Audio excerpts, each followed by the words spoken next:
I just step out of the vehicle and come around back to your trunk with me. I need to get out of the car. Why do I need to get out of the car? Are you the only person My nails, who my answered the lashes, question? outfits. Are you the only person that answered the question? It's not true. When I Sometimes it's not about being right or wrong. It's about how your energy is received. You can walk in thinking you control the frame, and still walk out realizing you misread the room. What happens when confidence walks into a room, but the reaction isn't what you expected? Stay with us till the end, because this isn't just one moment. It's about how perception, attitude, and reality collide in real time.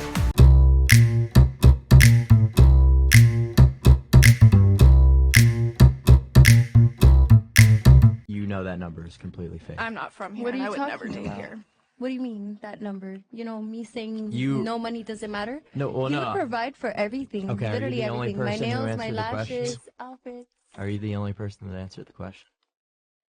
There you go. But We're doing an I'm the entire last panel. person that answered the question. But anyway, what I'm saying is, At the start, the confidence is clear. Strong posture, direct tone, a sense of certainty. From the outside, it looks like control. I'm about to use a P word that we're not allowed to use. Oh my god. I don't see how that's at all relevant. Oh, I to do. the Okay, so conversation. 99% of sexual perpetrators are male. And that's false. no, look it up right now. What about It all is these women teachers that are... Right. Let me get into that because this is quite literally my background. This is what I do for a living. So I can tell you that it is 99% of sexual perpetrators are male. You can look that up right now. That's false. Yeah, I'm telling you, this is what bugs me about men who say things like that. That is willful ignorance. You can absolutely look that up and educate yourself right now, and you don't. Why? Also, It's when not true. When a high school It's It boy, is on its- true. On its face, it's not true. It Oh is my true. God, you have to It look is it true. up. How can you say that's not true? What's your background? Where are your statistics coming from?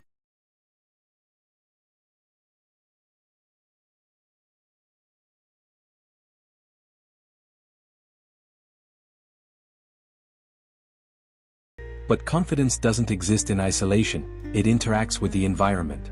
And when that environment doesn't respond the way you expect, the dynamic shifts instantly.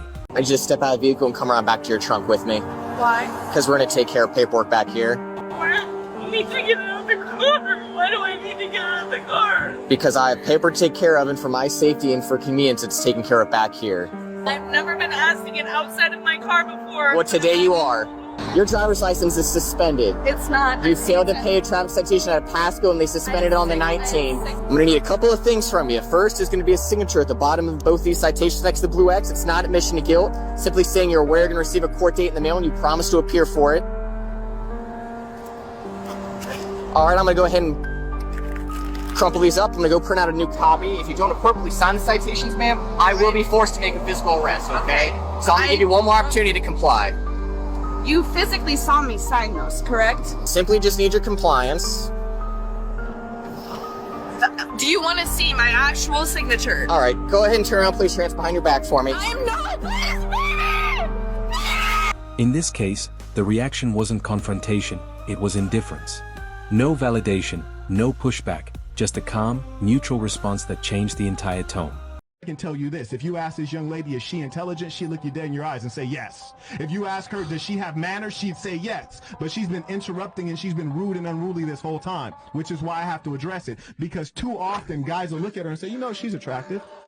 I want to smash, and because they want to smash, they're about to start tap dancing and like being real nice. And because they've never told her the truth, she doesn't even know the truth. Recently, I was in Mallorca in Spain, right? I met this gorgeous Romanian chick, and she says, "Hey, how old do you think I look?" I'm over here with my video editor. You heard me? I got her on. She texted me on IG. She says, "How old do you think I look?" And I was like, "Bro, how old do you think Shorty look?" He was like, "Bro, she looked like she at least this age." I was like, "Yeah, I agree." And he was like, "What you gonna say?" And I was like, "Not that." That's the point. You get lied to, then you get smashed and dashed. And at the end, you're wondering why, because you have no sense of reality. And why does the lie work on you? Because you want to be lied to. And that's where things get interesting. Because indifference can feel heavier than rejection. It removes the feedback loop that confidence often feeds on. To go to war. Now they put little sticks in the grass and hit balls off of them and take Instagram stories with their shirts tucked in and their pants really tight, but they think that that is stylish. Men used to go to war. I don't like war. I don't like it. I like Clash Royale, and I like Uber Eats. What looked like authority suddenly feels unsupported.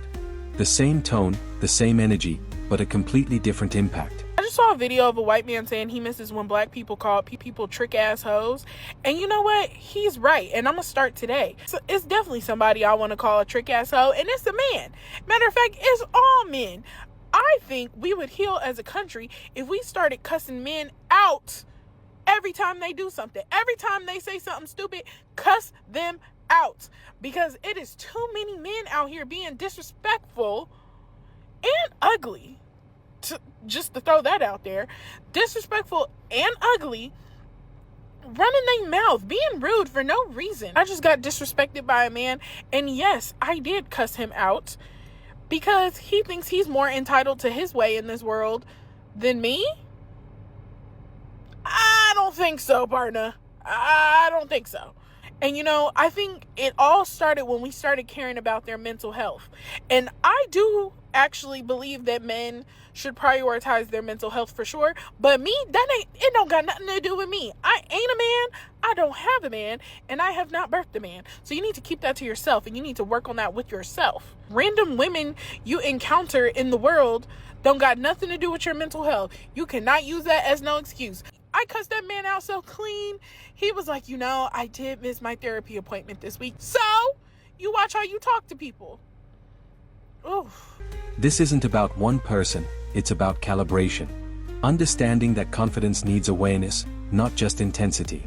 Other baby mama, huh? Well, you know, not to put his business out there or anything, but he's... we coming for you. Okay, well, you all coming for him has nothing to do with me. I'm sorry. Now, this is your fiance back here. Yes. Oh, okay, this is the lady that you all work together. Yeah, yes. You, her, and the other child's mom. We work at the school. Oh, okay, I got it now. I got it. Okay. Do you all get along? I don't like none of them. Him, her, the other one, none of them. I don't have an issue with anybody, Your Honor. Okay. So I'm happy. Okay, congratulations. That's a nice ring. Will I have to have my bailiff escort you out or anything? No. Okay, so you're not going to be making any loud outbursts or doing anything like that? No. Okay, I'm and cool. you understand that's not going to be tolerated, right? I'm cool. Okay. In many situations, people mistake presence for influence. But influence depends on how others respond, not just how you present yourself. One thing that I will never co-sign is a man trying to humble a woman. Like tonight, this guy was like, oh, she don't know I can get crazy. And I knew him like I didn't know her. But I was still looking at him like, sir, I'm not your ally. You try to humble a girl with me co-signing will never happen. And when that response is minimal or neutral, it forces a quick adjustment. Either you adapt or you double down. Men will try to humble you when they know they do not qualify for your standards, but are still attracted to you. Think about it. The men who meet your standards, they don't care that you have set standards because they can achieve them. But it's the men who are attracted to you, the men who want you, who feel like you should not have the level of standards that you do because that eliminates them. Those are the men who will try to humble you. Those are the men who will try to knock you off of the pedestal that they put you on because there's a slight possibility that if they do, they can have you. That moment of realization is subtle but powerful. It's not loud, not dramatic, but it changes how you carry yourself moving forward.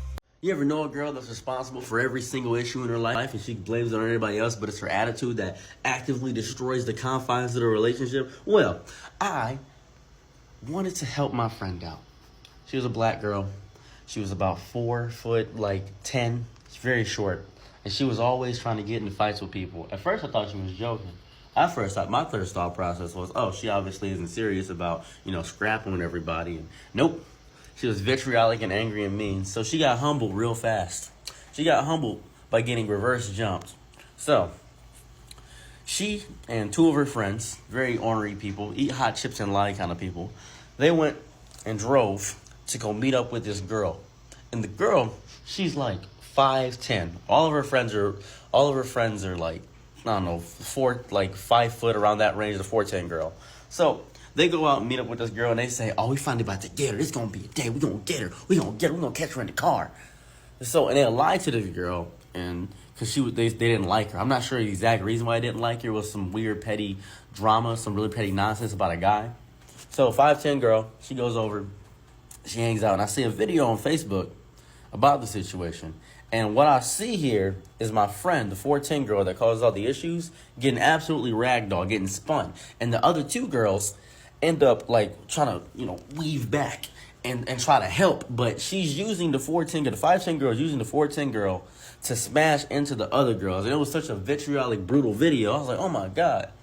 2 days later, I get a message from my friend. She says, hey, I need you to pick me up. My leg is broken. Whoa, why is your leg broken? I didn't watch the whole video, but apparently a leg got broken in the mix. Something happened. And she said, yeah, I gotta calm down now because now I got a I worry about. I was like, what you do? Yeah, my mom is sick. I thought she had a kid. When you say you got a family to worry about, you assume it's a child. I don't know why I assumed a child. She ended up, talking to me. He was in the car. We're just chilling. She's just like, that girl hit. I was like, what? Why'd you fight her? And she gave me the actual reason. She said, I didn't like that she was so tall. And I said, okay, that's unreasonable. She said, yeah, but you ever meet somebody that just look like they just evil? I said, you look like you're evil. You're one of those people. And she said, yeah. Anyways, horrifying situation. I said, do you want to change? Do you want to help yourself do better? She said, nope, I don't want to, but I kind of have to. And ever since that day, ever since the leg got broken, she genuinely hasn't been in a single scuffle. Maybe because of the leg, but I'm happy she's doing better. I really am. The takeaway here isn't about being humbled, it's about feedback. Real-time information about how your approach is landing. No, because men are getting too comfortable. Tell me why I'm having a conversation with this man, right? He works in the building next to my building. And after work, I will use their bathroom to change out of my work clothes. And I do it so often after work that I have now created a friendship with the front desk person and the security guard. I walk over there with my bag. They go, how was your shift? I start telling them about how I had this really irritating situation that was super frustrating and it kind of ruined my night a little bit. In the middle of me answering a question that they asked me, this man looks at me while I'm digging through my bag trying to figure out where my shirt is and goes, oh, babe, you need to start hitting the gym. I literally was digging through my bag. I literally stopped and looked up at him like, there is no fucking way this man just said this to me. But no, he continues. He goes, you got a little pudge right here, but I could help you with that. You mean my fucking uterus? I'm dead ass, like, literally just staring at him like, I go, you got about 10 seconds to take back what the fuck you just said 2 seconds ago. He laughed. They both laughed. They thought it was funny. I go, matter of fact, since we're throwing stones, you're not even tall enough to be talking to me right now. And just out of curiosity, have you ever ran a marathon before? He goes, oh, I mean, like, if you add up all the miles I ran, like, I definitely ran a lot. No, babe, I asked you if you ran a marathon. Have you ran a marathon before? 26.3 miles? Have you ran one? Have you gotten a bib before? No, I haven't. Oh, well, I have. Stop talking to me. And I just don't get what is going on in the world where men feel this need to randomly just humble a woman. Mind you, I come over there and I'm so polite to them and I talk to them all the time. And you're just going to be like, hey, after I just got done telling you that I didn't have the best of nights, you're just going to be like, in your brain, you're like, let me call her fat. Let me tell her she needs to go to the fucking gym. Like, what the fuck is wrong with you? And in any social setting, that feedback matters more than intention, because perception shapes outcome. So what is up with men having, well, both people, but men particularly having an obsession with humbling women? Like, especially if you're a woman that works in a male-dominated field, which is most fields, but like, for me, for example, I'm a full-time muralist, and I do murals small scale or large scale. Like, I operate heavy machinery and boom lifts and scissor lifts and all those things. And why is it that many times when I post my art and my projects that I do, just share with my friends or whatever, like on Instagram or on Facebook, many times men feel like it's their obligation to humble you. Like, they'll say like, oh, but you didn't do it this way. Oh, but you should do it this way. Oh, but like, I've had, I've worked with many brands and different companies. So when you have like larger scale projects where you have like media partners involved and brand teams involved and different things, more people are involved. So I've had like projects where people will literally like comment on my thing, on my posts, and try to like humble me, or they'll be like, oh, but you needed help with this. oh, you needed this though. Oh, but good job actually. Like, I recently did a 6-story mural at a school in the Bronx, right? And this guy who is also a professional mural artist was like, oh, you finally leveled up to a bigger wall. Meanwhile, I've done big murals for 7+ years now. But like, why is this like, it's so weird. But it just like happens all the time. And it's just like wild. And this is like one of those examples of just like patriarchy, misogyny, like a woman kind of like moving up in fields that are typically male dominated. It like threatens them. Cause like I kind of moved up very quickly. Like I started getting bigger projects and worked with major brands within my first like 3 years of quitting my full-time job, becoming a full-time artist. And I feel like whenever I post stuff, I'm just like, who's gonna try to fucking humble me right now? Like, and it's usually guys. Like, I don't know, it's just weird. Do other people experience this? Like, it's just fucking annoying. At the end of the day, this is about awareness. Knowing that confidence works best when it's aligned with the room, not just projected into it. Men stopped playing by the rules, and now everyone's freaking out. Let's break down why silence has become the loudest move.